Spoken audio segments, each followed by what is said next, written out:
মুসা আলাইহিস সালামের কাছে আসলেন এবং মুসা আলাইহিস সালামকে বললেন, ও মুসা, আমি তো আপনার জান কবজ করার জন্য এসেছি, আপনি প্রস্তুতি নেন, আপনি তৈরি হয়ে যান। যখনই এই কথা বলেছে সাক্কাহ, মুসা আলাইহিস সালাম মালাকুল মউতকে এমন একটা থাপ্পড় মারলেন, এমন জোরে চপেটাঘাত করলেন যে মালাকুল মউতের একটা চোখ বেরিয়ে গেল। এর এত শক্তি ছিল যে তিনি এক থাপ্পড় একটা মানুষকে মেরে দিয়েছিলেন। এই ইতিহাস আমরা জানি, ওইদিকে যাচ্ছি না। বন্ধুরে আমার, এমন একটা জোরে থাপ্পড় মারলো মালাকুল মউতকে যে মালাকুল মউতের চোখ বেরিয়ে গেল। ফারাজা ইলা রাব্বিহি ফাকালা আরসালতানি ইলা আদ্দিন। মালাকুল মউত আল্লাহ রাব্বুল আলামিনের নিকট ফিরে গিয়ে আল্লাহ রাব্বুল আলামিনকে বলছেন, রাব্বুল আলামিন গো, আরসালতানি ইলা আদ্দিন, আল্লাহ আপনি আমাকে আপনার এমন একটা বান্দার কাছে পাঠিয়েছেন, এমন একটা বান্দার নিকট পাঠিয়েছেন, লা ইউরিদুল মাউত, তোমার ওই আপনার ওই বান্দা মৃত্যু বরণ করতে চায় না, মরতে চায় না, মরতে চায় না। আল্লাহ রাব্বুল আলামিন দেখুন আপনার ওই বান্দা আমার কি অবস্থা করেছে, এমন এক থাপ্পড় দিয়েছে যে সেই আঘাতে আমার একটা চোখ বেরিয়ে গেছে। আপনি আমাকে এমন একটা বান্দার কাছে পাঠালে, আল্লাহু আকবার, যত মরতেই চায় না। অকালা আল্লাহ সুবহানাহু ওয়া তাআলা কে করলেন, ফারাদ্দাল্লাহু আলাইহি আইনাহু, আল্লাহ সুবহানাহু ওয়া তাআলা মালাকুল মউতের চোখ ঠিক করে দিলেন, তার চোখকে আবার ঠিক করে দিলেন। আল্লাহ সুবহানাহু ওয়া তাআলার কাছে এগুলো কোনো ব্যাপারই না, কোন ফায়াকুন হাও হয়ে যায়। চোখটা ঠিক করে দেওয়ার পর আল্লাহ রাব্বুল আলামিন আবার মালাকুল মউতকে বললেন, ইরজি, তুমি ফিরে যাও, মুসা আলাইহিস সালামের কাছে যাও, ফাকুল্লাহু, এবং তুমি মুসা আলাইহিস সালামকে বলো, ইয়াদাউ আলা মাতনি সাওরিন, ওকে গিয়ে বলো একটা মহিষের বা একটা গাভীর পিঠে নিজের হাতকে রাখতে। তবে এইখানে একটা কথা বলে দিই, এই হাদিসটার ব্যাখ্যায় দেখলাম আত-তাহরিক পত্রিকাতে, যে পত্রিকাটা বাংলাদেশ থেকে ছাপা হয়, যে পত্রিকার সম্পাদনা করে ডক্টর আসাদুল্লাহ আল গালিব হাফিজাহুল্লাহ, এই হাদিসের ব্যাখ্যায় লিখছেন যে মালাকুল মউত তার নিজের চেহারায় আসেনি, তার যে আসল রূপ, আসল চেহারা, সেই রূপ নিয়ে আসেনি, ছদ্মবেশে এসেছিল, একটা মানুষের রূপ ধরে এসেছিল।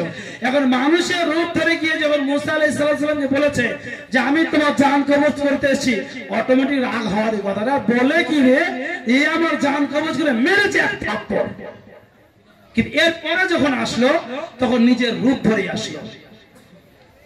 বন্ধুরে আমার, আল্লাহ সুবহানাহু ওয়া তাআলা মালাকুল মউতকে বলে দিলেন, তুমি আমার নবীর কাছে ফিরে যাও এবং তাকে একটা গাভীর পিঠে হাত রাখতে বলো, এবং এটাও বলে দাও সেই গাভীর পিঠে হাত রাখার ফলে যতগুলো পশম তার হাতের মধ্যে চাপা পড়বে, প্রতিটি পশমের বিনিময়ে একটা করে বছর তাকে দেওয়া হবে।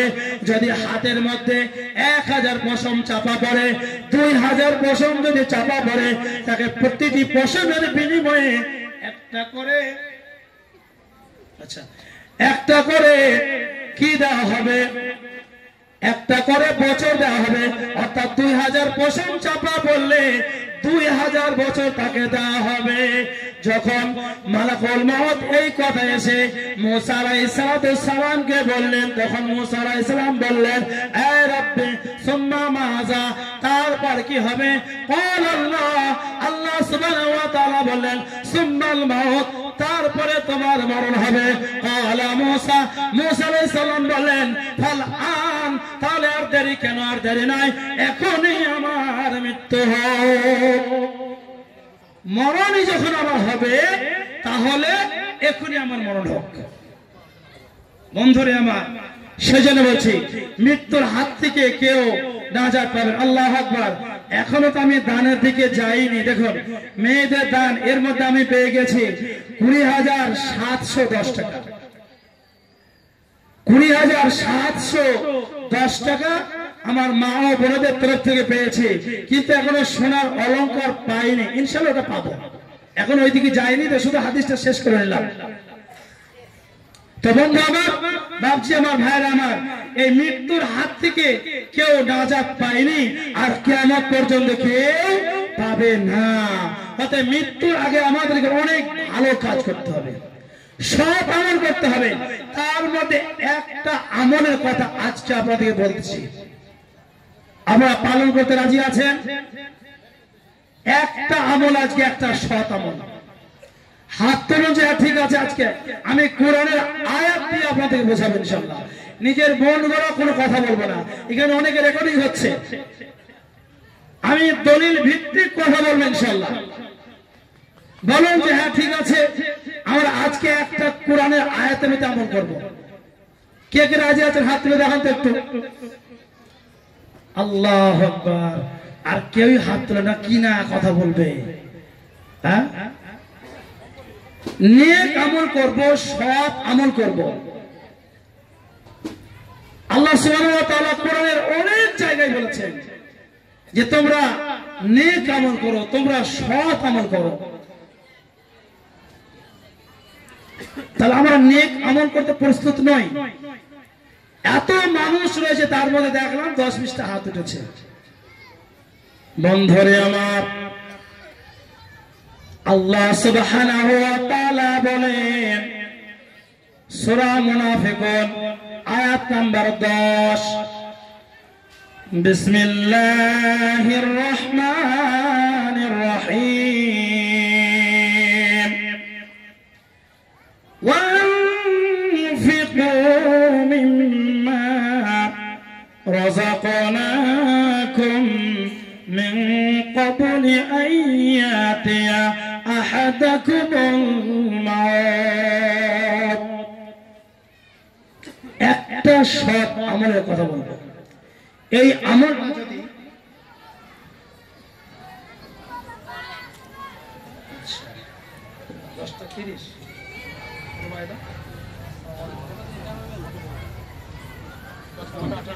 ঠিক আছে, হ্যাঁ, তো আমাকে সময় জানিয়ে দেওয়া হয়েছে। তো আল্লাহ সুবহানাহু ওয়া তাআলা বলেন ওয়ানফিকু মিম্মা রাযাকনাকুম, তোমরা খরচ করো আল্লাহর রাস্তায়, তোমরা দান করো। ও নতুন দিয়ারের মায়েরা, বোনের আমার, বাপজিরা আমার, ভাইয়েরা আমার, আল্লাহ সুবহানাহু ওয়া তাআলা বলেন ও নতুন দিয়ারের বাসিন্দারে, তোমার গ্রামে আজ একটা দ্বীনি প্রতিষ্ঠান রয়েছে, যে দ্বীনি প্রতিষ্ঠানে কোরআন হাদিসের শিক্ষা দেওয়া হয়, ইসলামী শিক্ষা দেওয়া হয়, নামাজ শেখানো হয়, বিভিন্ন দোয়া দরুদ শেখানো হয়। তোমরা আজকে ওখানে তোমাদের মূলধন থেকে কিছু কিছু করে খরচ করে দাও। ওয়ানফিকু মিম্মা রাযাকনাকুম, কোথা থেকে খরচ করবে? আমি রব্বুল আলামিন তোমাদেরকে যে মূলধন দিয়েছি সেখান থেকে তোমরা খরচ করো, সেখান থেকে খরচ করো। রুজির মালিক কে? আল্লাহ। রিজিক দাতা কে? আল্লাহ। সৃষ্টিকর্তা কে? আল্লাহ। স্রষ্টা কে? আল্লাহ। আপনি যে রুজি রোজগার করছেন, আপনাকে আল্লাহ সুবহানাহু ওয়া তাআলা ক্ষমতা দিয়েছেন বিধায় আপনি ইনকাম করতে পারছেন। যদি আল্লাহ আপনাকে ক্ষমতা না দিতেন তাহলে ইনকাম করতে পারতেন না। সেজন্য বলছি যে আজকে গ্রামে যে একটা দ্বীনি প্রতিষ্ঠান রয়েছে, হ্যাঁ, একটু সেটাকে সুনজরে দেখার চেষ্টা করুন। আমি 5 জন ব্যক্তিকে এখানে বলবো যারা আজকে 20,000 টাকা করে দেবে। গতকাল আমার জালসা ছিল খলিফাবাদ, গতকাল আমার জালসা ছিল খলিফাবাদ, ওখানে আমি বলেছিলাম যে 20,000 করে 5 জন দেন, তো ওদের কবরস্থান উন্নতি করবে জালসা দিয়েছিল, আদায়কারী হিসেবে আমি ছিলাম। তো ওখানে একজন ব্যক্তি উঠলেন, আমার 35,000 টাকা দিলেন। আমি 100 জমির দাম চেয়েছিলাম ওনার কাছে, তো ওখানকার লোকেরা বললো যে মাওলানা সাহেব এখানে জমির দাম খুব, 100 জমির দামই হচ্ছে 70,000 টাকা। তো ওনাকে বললাম যে ভাই তাহলে আপনি 800 জমির দাম দেন। তো উনি বলেন ঠিক আছে, এক ভাগকে উনি 35,000 টাকা দিলেন। এই তো খলিফাবাদ, খবর নিতে পারেন, গতকালকে কথা বলছি। তাহলে এখানে 5 জন ব্যক্তি যারা দিনকে ভালোবাসে, দুনিয়াকে ভালোবাসে, মাদ্রাসাকে, ইসলামী শিক্ষাকে ভালোবাসে, আল্লাহকে ভালোবাসে, দ্বীনি প্রতিষ্ঠানকে ভালোবাসে, সেই দ্বীনি প্রতিষ্ঠানের উন্নতি কল্পে আল্লাহর সান্নিধ্য পাওয়ার জন্য, আল্লাহর সন্তুষ্টি লাভের আশায়, জান্নাতের আশায়, জাহান্নামের ভয়ে আপনি মাত্র 20,000 টাকা দেন। আজকে এখানে আমার অনেক বাপজি ভাই রয়েছেন, পর্দার অন্তরে আমার অনেক মা বোন রয়েছেন। একজন ব্যক্তি বলুন যে ঠিক আছে, আমি আমার গ্রামের দ্বীনি প্রতিষ্ঠানকে ভালোবেসে 20,000 টাকা দিলাম।